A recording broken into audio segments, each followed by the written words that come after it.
TV토론 후폭풍이 예상보다 크고 미 대선 판세마저 요동치고 있습니다. 국제부 송주영 기자와 더 자세하게 살펴보겠습니다. 어서 오세요. 예, TV토론회가 끝나자마자 후보 교체론이 나오더니 하루가 지나면서 더 커지고 있습니다. 네, 지금 바이든 대통령이 사면 초과인 상황인데요. 먼저 화면 한번 보시겠습니다. 바이든 대통령이 어제 TV토론에서 참패한 이후 실시한 여론조사입니다. 민주당 대선 승리를 위해서 누구를 지명해야 하느냐 이런 질문을 던졌더니 49% 절반가량이 후보를 교체해야 한다라고 답을 했습니다. And or Biden needs to step down. He's not fit to be president. And again, I think that people are finally recognizing that off of the debate yesterday. 뉴욕타임즈 같은 친 바이든 성향 언론들도 나라를 위해 물러나라며 등을 돌리고 있는 상황이고요. 민주당 내부에서도 악몽이다, 재앙이다라는 반응이 나오고 있습니다. 고령 리스크가 현실화됐다며 교체 목소리가 나오고 있는 겁니다. 예. 그런데 대선이 11월인데 지금 시점에서 후보 교체가 가능합니까? 예, 이거 사실상은 좀 불가능한 상황입니다. 바이든 대통령은 이미 민주당 후보 지명에 필요한 과반, 그러니까 1215명 이상의 대의원 요건을 훌쩍 넘겼습니다. 그래서 8월 시카고 전당대회에서 이제 공식 선출만 남겨둔 상태인데요. 바이든 대통령이 스스로 경선에서 물러나겠다 이러지 않고서는 사실상 어려운 상황인데 앞서 리포트에서도 보셨지만 바이든 대통령은 재선 의지가 확고합니다. I don't debate as well as I used to. But I know what I do know. I know how to tell the truth. 그러니까 스스로 물러나는 방법은 질 바이든 여사가 설득하는 수밖에 없다. 이런 얘기까지 나오고 있습니다. 네, 그런 얘기가 나오고는 있는데 질 바이든 여사가 오히려 바이든 대통령의 버팀목 역할을 하고 있는 모습입니다. 토론 후 처음으로 방문한 노스캐롤라이나주 유세장에서 함께 등장을 했는데 트럼프 전 대통령을 맹공했습니다. 직접 들어보시죠.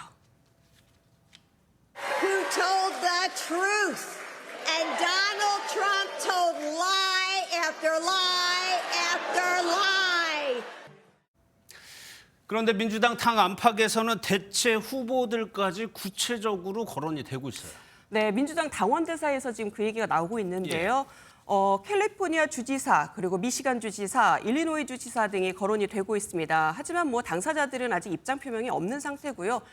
카멀라 해리스 부통령 승격 얘기까지도 잠깐 나오기는 했지만 오히려 바이든 대통령에게 힘을 실어주고 있습니다. 예, 그런데 송 기자 의문스러운 점이 바이든 대통령이 별장에서 토론 준비만 일주일 가까이 했단 말이에요. 그런데 왜 이렇게 결과가 참혹하게 나왔을까요? 바이든 대통령 입장에서도 이게 참 안타까운 대목일 텐데요. 감기 때문이라고는 하지만 쉰 목소리에 토론 초반부터 너무 버벅였습니다. 예. With the COVID, with dealing with everything we have to do with, look, if we finally beat Medicare. CNN은 이 장면들을 보고 바이든 캠프도 공황 상태에 빠졌다고 전했는데요.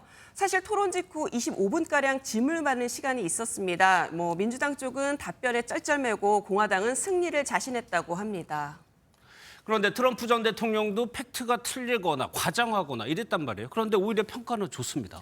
네, 그게 참 아이러니한 부분인데요. 말씀하신 것처럼 트럼프 전 대통령은 최소 27가지 잘못된 주장을 폈습니다. 반면 바이든 대통령은 허위 주장 4개 정도를 한 걸로 집계가 됐습니다. 그런데도 트럼프 전 대통령의 당당한 태도 덕분에 그럴싸해 보였다는 게 평가입니다.